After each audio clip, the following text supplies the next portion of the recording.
지난주 우리는 풍랑 사건을 통해서 제기된 문제들을 살펴보았습니다. 예수님을 모시고 가는 익숙한 바다 위에서 죽음의 공포를 느끼는 것과 같은 문제들을 경험할 수 있다고 했습니다. 그리고 그러한 문제 속에서 우리는 우리 자신이 가지고 있는 예수님에 대한 생각들이 드러난다 했습니다. 결국 사람은 문제 속에서 자기 자신이 누구인가를 보여주게 되어 있다는 것이죠. 그 문제에 봉착했을 때 제자들은 예수님을 향해서 주님이라고 한글 성경에 나와 있지만 실상 그것은 주님이라고 부른 것이 아니라 랍비어 혹은 선생님이라고 불렀다는 것을 지난주에 생각해 보았습니다. 그것은 예수님에 대한 그들의 이해가 얼마나 빈약했는가. 예수님을 믿고 따라온다고 했지만 실상 그들이 의지했던 예수님에 대한 생각, 개념은 얼마나 약했는가를 보여주고 있는 것입니다. 그들은 또한 예수님께서는 그들 가운데서 주무시고 계셨지만 그럼에도 불구하고 일어나셔서 그들을 구원하시고 그들을 회복시켜 주십니다. 특별히 그러한 가운데서 예수님은 바다와 바람을 꾸짖으시며 말씀하시는 것입니다. 이와 같이 예수님을 모시고 가는 우리의 삶 속에서도 어둠의 권세에 의한 여러 가지 어려움들이 있으며 그 과정에서 우리 자신의 믿음 없음과 예수님이 어떠한 분이신지가 온전히 드러난다는 것을 우리는 지난 시간 말씀을 통해서 생각해 보았습니다. 오늘 본문의 이야기는 지난 시간의 이야기와 깊이 맞닿아 있습니다. 제자들은 마지막에 보니까 지난 시간 마지막 절에 보니까 이렇게 되어 있어요. 그가 누구시기에 바다와 바람도 잠잠게 되는가라는 질문으로 끝이 났고요. 오늘 본문에서는 군대의 귀신이 예수님을 향해서 지극히 높으신 하나님의 아들이시라고 고백합니다. 마치 지난 시간에 질문하고 이번 시간에 답을 하는 것 같은 그러한 모습으로 오늘 이 말씀이 나타나 있다는 것입니다. 그렇다면 오늘 우리는 보다 강하게 예수님이 누구신가에 대해서 이해하게 될 수 있으며 예수님이 가지신 능력도 볼 수 있고 특별히 우리가 가지고 있는 삶의 문제들 또 우리의 모습들도 이 본문의 말씀을 통해서 깊이 관찰해 볼 수 있는 것입니다. 아무쪼록 오늘 말씀을 통해 모든 성도님들의 마음에 예수님을 더욱 온전히 이해하고 그분의 능력과 그분의 능력 속에서 우리의 삶을 돌아보는 귀한 은총 넘치시기를 예수님의 이름으로 축원합니다. 본문의 그림을 온전히 이해하기 위해서 우리는 본문 속에 등장하는 존재들에 대해 좀 더 면밀히 살펴봐야 할 필요가 있습니다. 첫 번째로 우리가 생각해 봐야 하는 것은 바로 이 귀신 들린 사람과 군대 귀신의 모습입니다. 27절부터 29절까지 말씀입니다. 같이 한번 읽어보겠습니다. 27절부터 29절까지 시작. 예수께서 육지에 내리심에 그 도시 사람으로서 귀신 들린 자 하나가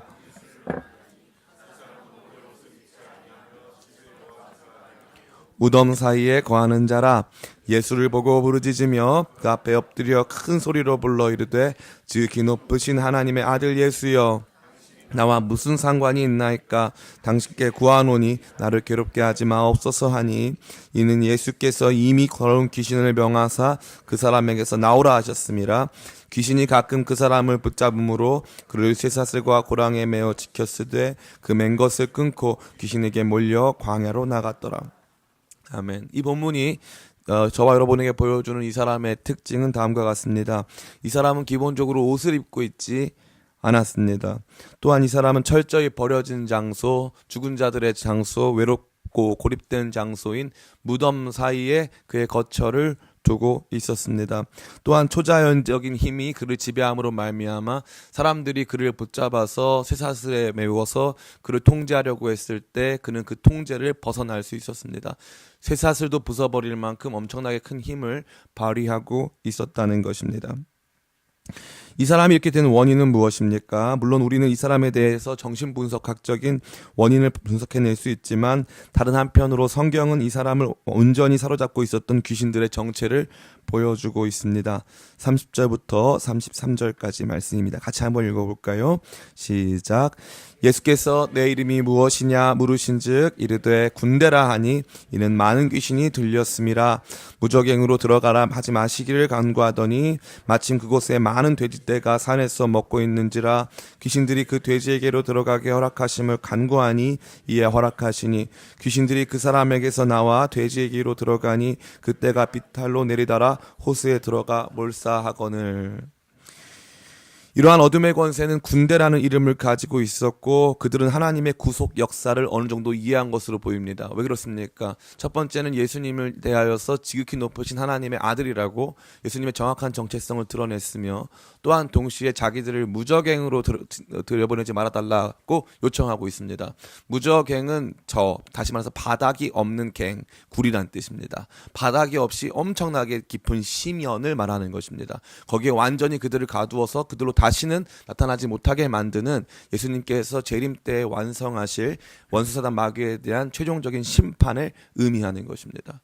이들은 이것을 다 이미 알고 있습니다. 그리고 또한 예수님의 허락 없이는 아무것도 할 수 없음도 알고 있었고 분명히 예수님께서 이미 그들에게 나오라고 말씀하셨기 때문에 예수님의 말씀에 굴복하고 있는 모습 역시 보여줍니다.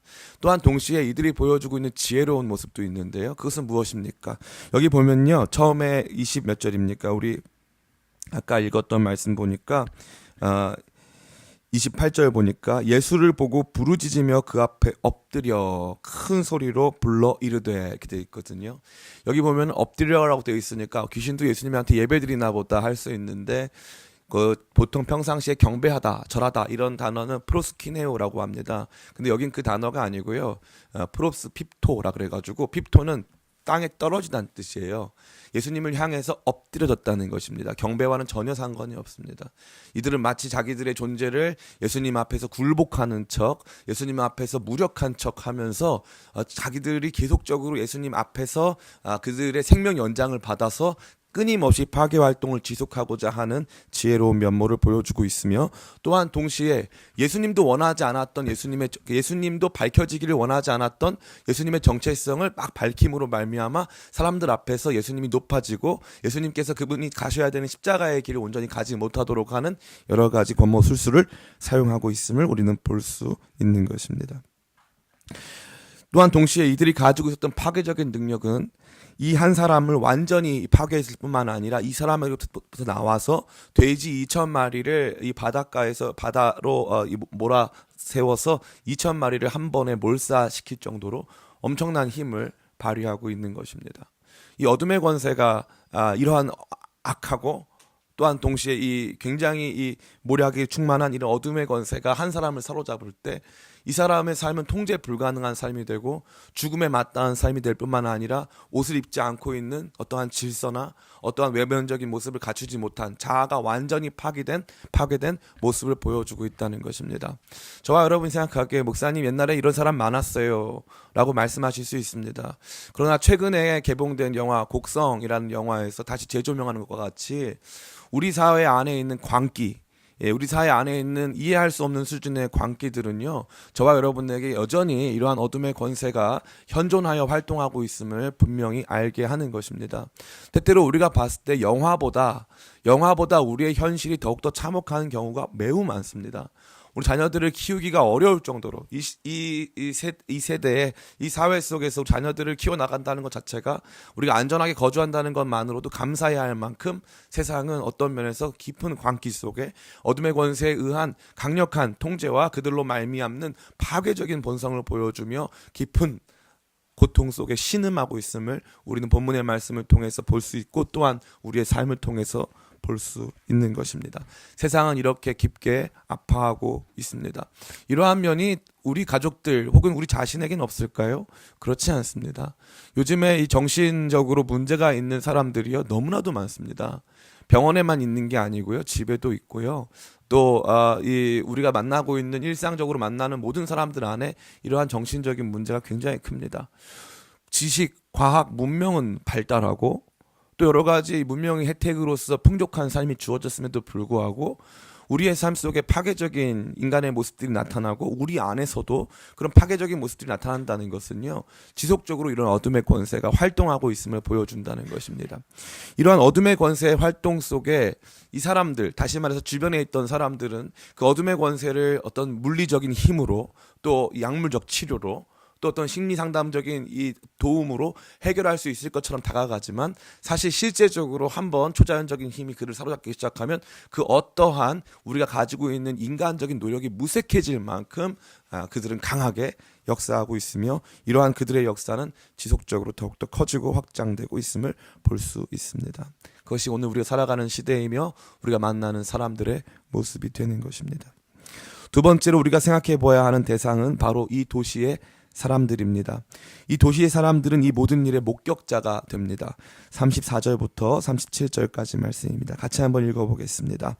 시작. 치던 자들이 그 이루어진 일을 보고 도망하여 성내와 마을에 알리니 사람들이 그 이루어진 일을 보러 나와서 예수께 이르러 귀신 나간 사람이 옷을 입고 정신이 온전하여 예수의 발치에 앉아있는 것을 보고 두려워하거늘 귀신 들렸던 자가 어떻게 구원을 받았는지를 본 자들이 그들에게 이르매 거라사인의 땅에 금방 모든 백성이 크게 두려워하여 예수께 떠나시기를 구하더라. 예수께서 배에 올라 돌아가실세. 예. 이 마을 사람들은 이 모든 일을 목격하였지만 지속적으로 두려워하기 시작합니다. 여기 보니까 35절에도 예수의 발치에 앉아있는 것을 보고 두려워하거늘 37절에도 금방 모든 백성이 크게 두려워하여 이러한 종류의 두려워함은 예수님을 향한 이 경외나 그분을 향한 경건한 모습의 어떠한 두려움, 자기 자신의 모습으로 말미암는 어떤 거룩으로 말미암는 두려움이 전혀 아니고요. 이것은 이러한 피해가 자신에게 올까 두려워하는, 자기가 가지고 있던 삶의 일상이 깨어지고 예수님이 자신에게 중요한 존재가 될 것으로 말미암는 두려움이라고 할 수 있습니다. 이것은 바로 군대 귀신이 보인 태도와 비슷합니다. 예수님께 나와서 예수님에게 나가서 엎드려서 예수님을 향하여서 경배하는 것처럼 보였지만 실제적으로는 크게 두려워하면서 도망가기 급급했던 그러한 모습의 군대 귀신과 유사한 모습을 보여주고 있습니다. 또한 이들은 궁극적으로 예수님을 그 마을에서 배척했습니다. 완전히 파괴된 한 사람의 삶을 온전히 회복시키신 예수님을 그 마을에서 완전히 배척하고 이들은 예수님을 받아들이려 하지 않았다는 것입니다. 또한 이들은 변화된 사람, 회복된 사람, 거라사인 광인, 다시 말해서 미쳐있는 이 사람이 완전히 회복된 것에 대해서 전혀 기뻐하지 않습니다. 전혀 기뻐하지 않고 그들에게 임한 재산상의 손실과 자신들이 원하지 않는 일로 말미암아 벌어지게 될 여러 가지 우려들을 가지고 예수님을 배척하게 되는 것입니다. 이것이 무슨 모습입니까? 이것은 저와 여러분을 비롯한 세상의 모습입니다. 그들은 이 군대 귀신 들린 자가 있었을 때 그것을 두려워했습니다. 그래서 그들의 방식대로 그것들을 통제하려고 했습니다. 쇠사슬을 묶고 또 이렇게 고랑을 채워가지고 움직이지 못하게 해가지고 그가 더 이상 피해를 일으키거나 다른 사람을 해치는 일을 막으려고 노력을 했습니다. 뿐만 아니라 그들은 그를 관찰하고 있었습니다. 그러나 어떠한 도움도 줄 수 없었습니다. 완전히 파괴된 한 사람이 완전히 파괴된 자기의 모습뿐만 아니라 다른 사람의 삶도 파괴하고 있을 때에도 그들은 아무런 힘을 가질 수가 없었습니다. 약물로 막으려고 해도 막을 수가 없었고요. 다른 도움을 주려고 해도 도움을 줄 수가 없었습니다. 그러한 가운데서 그들은 무기력한 모습을 보이고 있었지만 그럼에도 불구하고 이 사람이 회복되고 이 사람이 변화됐을 때 기뻐하지 않았습니다. 이들은 결국 궁극적으로 예수님을 배척했습니다. 예수님이 완전히 한 사람을 고치셨고 군대 귀신을 몰아내셨음에도 불구하고 예수님을 받아들이려는 노력은 전혀 하지 않았다는 것입니다. 이것이 바로 세상의 모습입니다. 교회 안에는 이런 세상의 모습이 없을까요? 많습니다. 교회 안에는 세상의 모습이 많습니다. 교회 안에 돈의 문제가 아주 중요한 문제가 될 때가 있습니다. 영혼을 살리는 일보다 예수님께서 한 영혼을 구하시는 일보다 우리의 모든 관심이 교회의 프로그램, 교회의 외적인 여러 가지 물리적인 환경들 이런 것에 너무 큰 관심이 있기 때문에 영혼의 변화보다는 그것에 따른 손실들에 크게 아파할 때가 너무나도 많다는 것입니다. 실제적으로 예수님이 우리 가운데 들어오셨을 때 예수님을 배척할 만한 일들이 너무나도 많다는 것이죠. 그렇기 때문에 우리 안에도 이 세상적인 모습이 존재하고 세상은 더 말할 것도 없다는 것입니다. 이게 세상의 무기력한 모습, 세상의 어두운 모습이 되는 것입니다. 자, 이제 우리 두 가지를 살펴보았습니다. 군대 귀신, 엄청나게 강력한 귀신이었습니다. 엄청나게 파괴적인 귀신이었습니다. 엄청나게 지혜로운 귀신들이었습니다. 이 군대 귀신에 의해서 완전히 파괴된 한 사람의 삶을 우리는 목도했습니다. 그의 삶은 철저히 유린당해서 그는 옷을 입지 못했고, 그는 질서 속에 살지 못했고, 그는 완전한 통제를 벗어난 채 죽음과 맞닿은 삶을 살면서 혼자 고통당하면서 아파하고 있었다는 것입니다. 세상은 그것을 해결해 주지도 못했고, 세상은 그의 고통과 아픔에 관심 갖지도 못했고, 그저 그가 우리에게 피해 주지 않기만을 바라고 그를 멀리 두고 관찰만 하고 있었을 뿐이었습니다. 그가 고침을 받은 이후에도 세상은 그것으로 말미암아 기뻐하지 않았고, 그런 과정 속에서 일어난 경제적인 피해에만 급급했습니다. 저는 이러한 모습이 교회 안에도 많음을 너무나도 많이 발견합니다. 제가 지지난주에 우리 교회 공동의회를 할 때 여러분과 나눈 이야기가 있습니다. 공동의회에 사람이 많이 나오는 게 결코 좋은 일이 아니다라고 말씀드린 바 있습니다.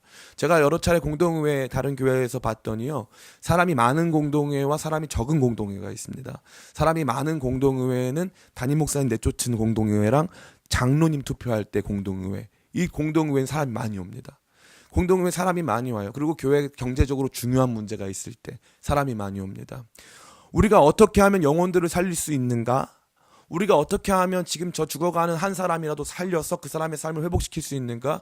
얼마만큼의 돈을 들이면 되겠는가? 우리가 할 수 있는 최선은 무엇인가에 대한 논의보다 어떻게 하면 손해를 보지 않고, 어떻게 하면 우리가 지금 누리고 있는 것들을 다 누리면서 최고로 안정적인 상황에 놓일 수 있는가를 고민한다는 것입니다.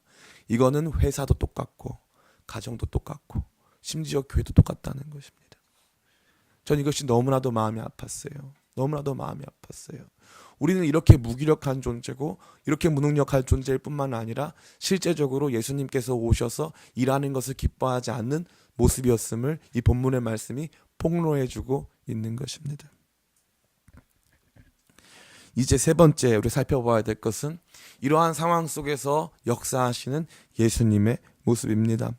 첫 번째로 예수님은 결국 이 한 사람, 이 군대 귀신 들려있는 이 한 사람을 위해서 풍랑을 뚫고 지금 이 땅으로 오신 것입니다. 왜 그렇습니까? 이 한 사람 고치시고 바로 배를 타시고 본인의 집이 있으셨던 가버나움으로 돌아가시기 때문에 그렇습니다. 우리는 한 사람에게 집중하지 않지만 예수님은 그 풍랑을 뚫고서라도, 이 풍랑이 얼마나 무서운 풍랑이었냐면 제자들이 주여 우리가 죽게 됐습니다, 이제 망했습니다, 이제 끝났습니다, 큰일 났습니다 하는 수준의 엄청난 고통을 야기하는 풍랑이었다는 것입니다. 그 풍랑을 예수님은 뚫고, 그 풍랑을 뚫고 이 한 사람을 구원하시기 위해서 이 땅에 오셨다는 것이죠. 저는 이것으로 하여금 엄청나게 큰 도전을 받습니다. 제가 감사한 거는 우리 성도님들이 또 함께 해주시고 하셔가지고 사례비가 올랐어요. 사례비가 소폭 올랐어요. 대폭이라고 말씀드리고 싶은데 오해하실까 봐 말을 못하겠어요. 소폭 올랐어요. 사례비가 오르면요 어떤 마음이 드는 줄 아세요? 더 올랐으면 좋겠는 거예요. 더 올랐으면 좋겠다. 무슨 말인 줄 아세요? 풍랑이 이제 싫다 이거죠. 풍랑 싫어. 풍랑 싫어. 제 마음이 그래요. 풍랑 싫어. 이 목사야, 한 영혼을 위해서 풍랑 뚫고 그 땅 가서 한 영혼이라도 구할 수 있어? 주님, 저 이제 풍랑 싫어요. 풍랑 싫어요. 제가 제일 많이 갖는 마음이 그거예요. 이제 풍랑 싫어요. 풍랑 싫어요. 근데 예수님, 지극히 높으신 하나님의 아들은요, 풍랑을 뚫고 이 한 영혼을 구하러 오시는 거예요. 이 불쌍한 영혼, 이 비천한 영혼, 사망 가운데 거하여서 무덤 속에 있는 그 한 영혼, 그 한 영혼을 위해서 풍랑을 뚫고 오시는 거죠. 제가 그 생각 많이 했어요. 아, 내 삶에 풍랑이 와도 갈 수 있는가? 갈 수 있다. 가야 한다. 가야 한다. 우리 기쁨의 교회 어떻습니까? 우리 교회 풍랑 오면 어떻게 해요? 사람들은 교회 풍랑 안 오기를 바라면서 최선을 다해서 풍랑을 막으려고 노력합니다. 근데 기쁨의 교회가 가는 길 속에 구해야 할 한 영혼이 있다면 기쁨의 교회 풍랑도 지나와야 될 줄 믿습니다. 더 멋있는 말씀 해드릴까요? 풍랑 지나가도 안 죽습니다. 예수님이 함께 하시기에. 그 영혼을 구하기를 원하시는 예수님의 발걸음이 거하는 곳을 따라가면요, 풍랑이 와도 안 죽습니다. 저는 예수님의 다른 어떠한 정체성보다, 어떠한 그림, 어떠한 모습보다 이 모습이 너무 좋아요. 풍랑을 뚫고 아무도 구할 수 없는 한 영혼을 위해서 달려가시는 예수님의 모습이 저와 여러분 앞에 오롯이 드러나 있는 것입니다. 또한 아까 말씀드린 것과 같이 예수님께서 지극히 높으신 하나님의 아들이라는 정체성이 드러납니다. 지난주 말씀을 통해서 그가 도대체 누구시기에 라고 자문을 했던, 그 도대체 누구시기에 라고 서로 간에 질문했었던 제자들의 질문에 답이라도 하듯이 예수님은 지극히 높으신 하나님의 아들이셨습니다. 그분의 지극히 높으신 권세를 보여주는 것은 그분이 말씀으로 아무도 제압할 수 없었고 아무도 통제할 수 없었던 군대 귀신을 다 몰아냈다는 것입니다. 우리는 언제 예수님이 말씀하셨는지조차 몰랐어요. 예수님 거라사인의 땅에 내리시자마자 그 육지에 발을 딛자마자 그 귀신이 달려왔습니다. 근데 성경은 뭐라고 고백해 줍니까? 이미 예수님께서 명했다고 되어 있습니다. 우리는 들어보지도 못한 그 음성 속에서 예수님은 이미 그 일들을 감당하시는데요. 예수님 말씀 한마디에 이들이 다 움직이는 것입니다. 예수님의 놀라우신 권세를 보여주는 위대한 모습이 아닐 수 없습니다. 나중에 어떻게 되죠, 이 사람이요? 여기 보면요, 참 재밌는 게 35절에 보니까 이렇게 돼 있어요. 사람들이 그 이루어진 일을 보러 나와서 예수께 이르러 귀신 나간 사람이 옷을 입고 정신이 온전하여 예수의 발치에 앉아 있는 것을 보고 두려워하거늘. 귀신 들린 사람이 옷을 입었다고 돼 있어요. 이게 왜 중요하냐면요, 처음에 이 사람을 묘사할 때 이 사람이 옷을 벗고 있었다고 돼 있거든요. 완전히 통제 불가능한 사람, 어떠한 질서나 어떠한 것도 받아들이려고 하지 않는 사람, 거의 인간이기를 포기한 수준의 사람, 그 사람이 이제 어떻게 됐다는 거예요? 옷을 입었다는 거예요. 정신이 들어왔다는 거죠. 그뿐 아닙니다. 여기 보니까 온전하여 예수의 발치에 앉아있는 것을 보고 두려워하거늘. 예수님의 발치에 앉아있는 또 다른 사람이 있어요. 신약 성경에서 유일한 사람인데 예수님의 발치에 앉아있는 사람 10장 39절 같이 한번 우리 읽어봤으면 좋겠습니다. 10장 39절, 화면이 준비되어 있습니다. 10장 39절 안 돼 있나요? 네, 같이 한번 읽어보겠습니다. 10장 39절입니다. 시작. 동생이 있어 주의 발치에 앉아 그의 말씀을 듣더니. 마리아와 마르다 이야기인데요, 마리아는 예수님에게 말씀을 들었고 마르다는 분주했습니다. 예수님께서 그래서 하나만 하라고, 이것이 너에게 더 중요한 일이라고 말씀하신 바 있는 바로 그 내용입니다. 마리아가 예수님의 발치에 앉아서 말씀을 듣듯이 귀신 들려서 완전히 파괴된 한 사람의 삶이 예수님의 발치에 앉아서 그분의 말씀에 주목하는 삶으로 변화된 것입니다. 이 얼마나 놀랍고 위대한 변화입니까? 예수님은 이 변화를 일으키실 수 있다는 것입니다. 아무리 고통당하고 아무리 힘들고 어둠의 권세의 힘이 아무리 강력하다 할지라도 예수님은 놀랍게 변화시킬 수 있다는 사실입니다. 우리는 이것을 간과할 때가 너무나도 많이 있습니다.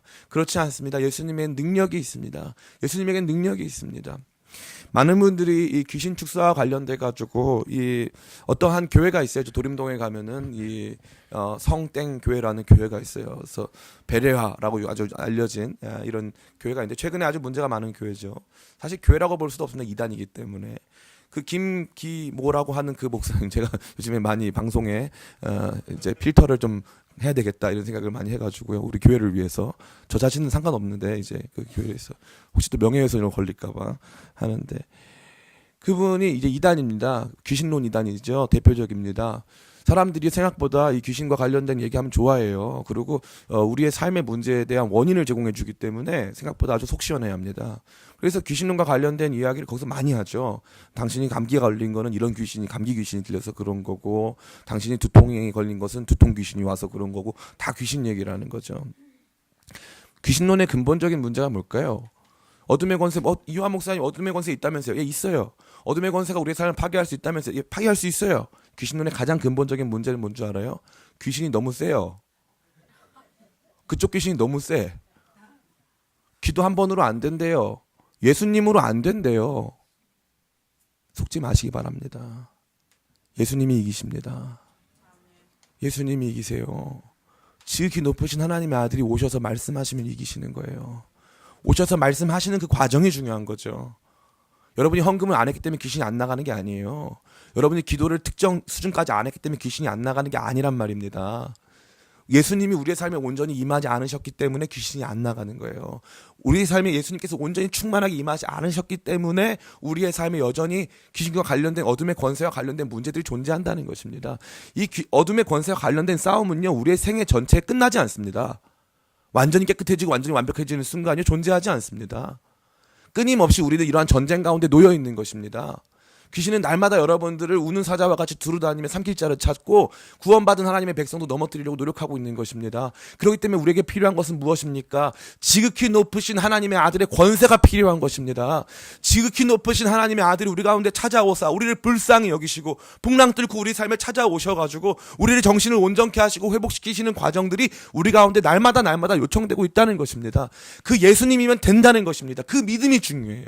귀신론이 됐건 종말론이 됐건요, 여러 가지 면에서 이단들이 있는데 이 이단들의 특징은 뭐냐면 예수님으로만은 안 된다는 게 문제라는 거죠. 왜 안 됩니까? 예수님으로만 되는 거거든요. 종말론의 문제도 뭐예요? 666 두려워하지 마세요. 예수님이 이기십니다. 우리가 자꾸 우리의 어떤 특정한 행위를 우리의 구원과 자꾸 연결시킬 때가 너무나도 많아요. 특정한 행위를 우리의 삶의 문제와 연결시킬 때가 너무 많아요.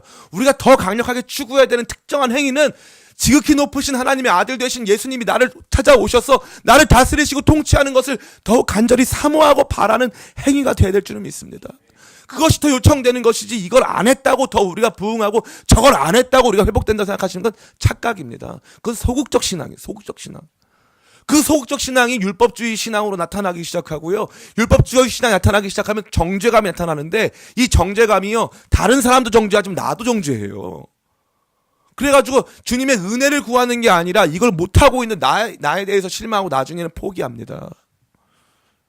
복음이 필요하다는 것, 예수님이 필요하다는 것에 집중해야 되는데 그게 아니라는 거죠. 자꾸 귀신이 얼마나 무서운가에 집중하는 거죠. 군대 귀신 들어와서 돼지 2,000마리쯤은 아무것도 아닌 그런 존재들이 들어온다 할지라도 예수님이 이기십니다.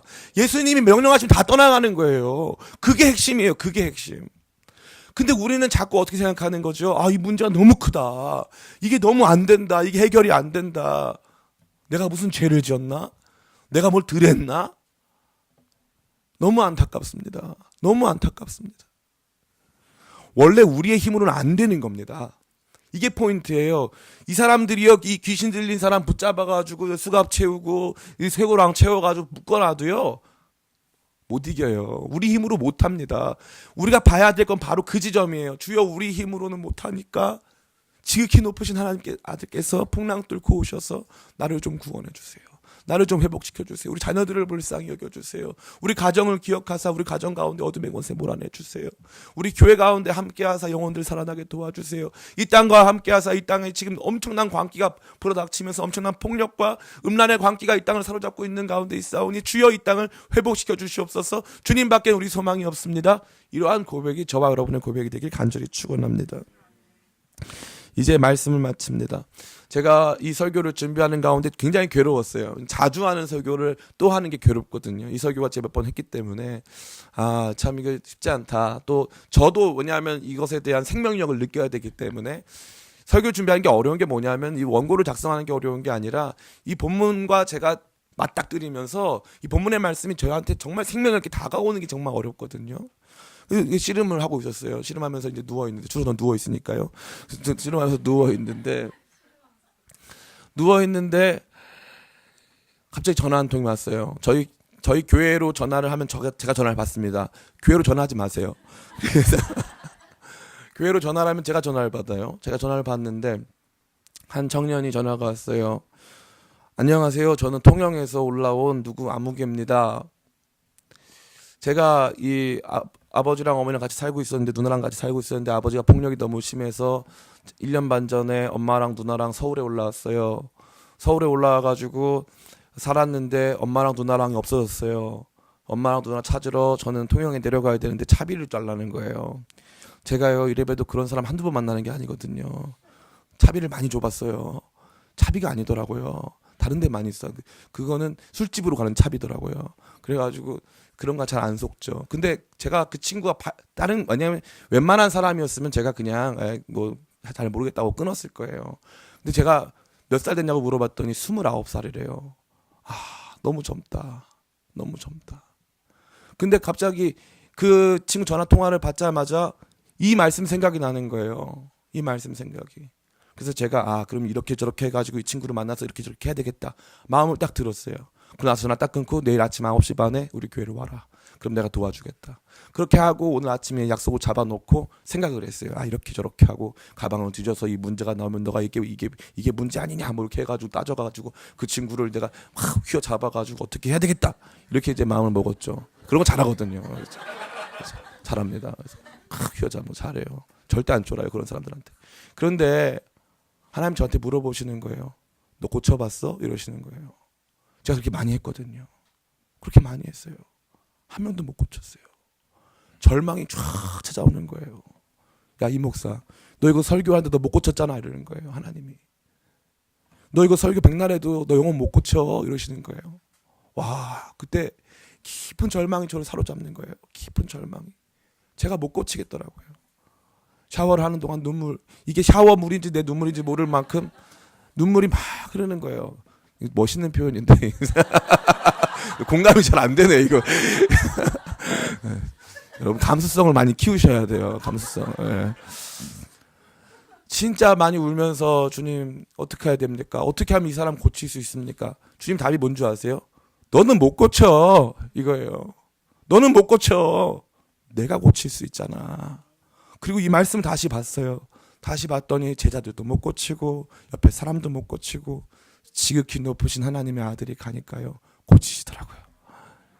지극히 높으신 하나님의 아들이 우리의 삶에 임하고 그 청년의 삶에 임하면 하나님이 고쳐주신다. 제 마음이 180도 달라졌어요. 180도. 그래서 오늘 아침에 만났어요. 그 형제 만났어요. 손을 꼭 잡고 얘기해 줬어요.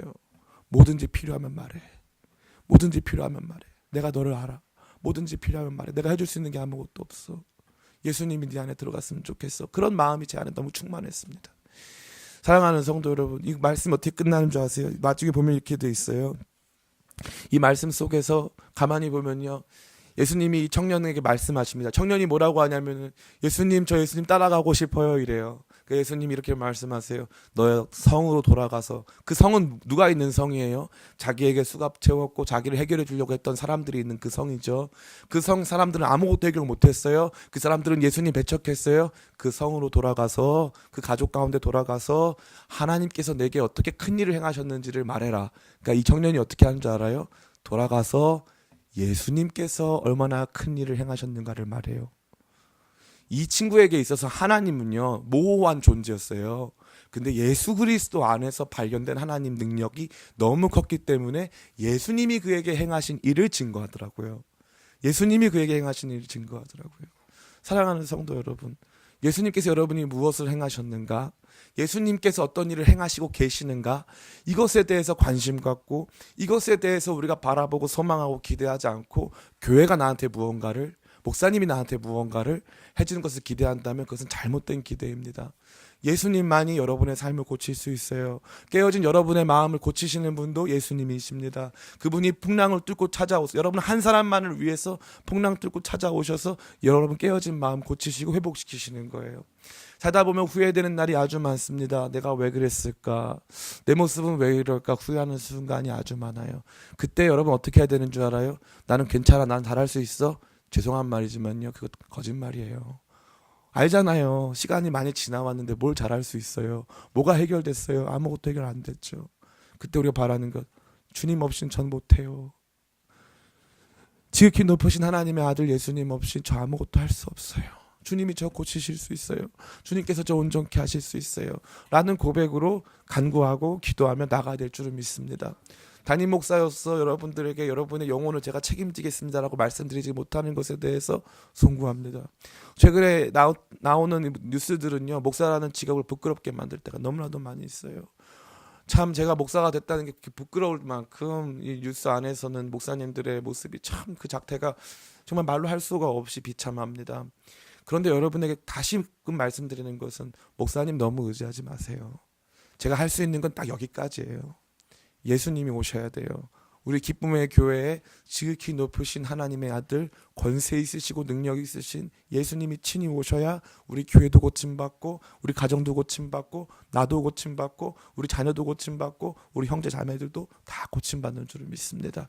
지극히 높으신 하나님의 아들 예수님, 우리의 삶에 오셔서 우리를 고쳐주시옵소서, 우리를 회복시켜 주시옵소서라고 그 주님의 능력과 그분의 어떠하심을 온전히 바라보며 그분의 능력 안에서 자유케 되는 저와 여러분 다 되시기를 예수님의 이름으로 축원합니다. 우리 같이 잠깐 기도할까요?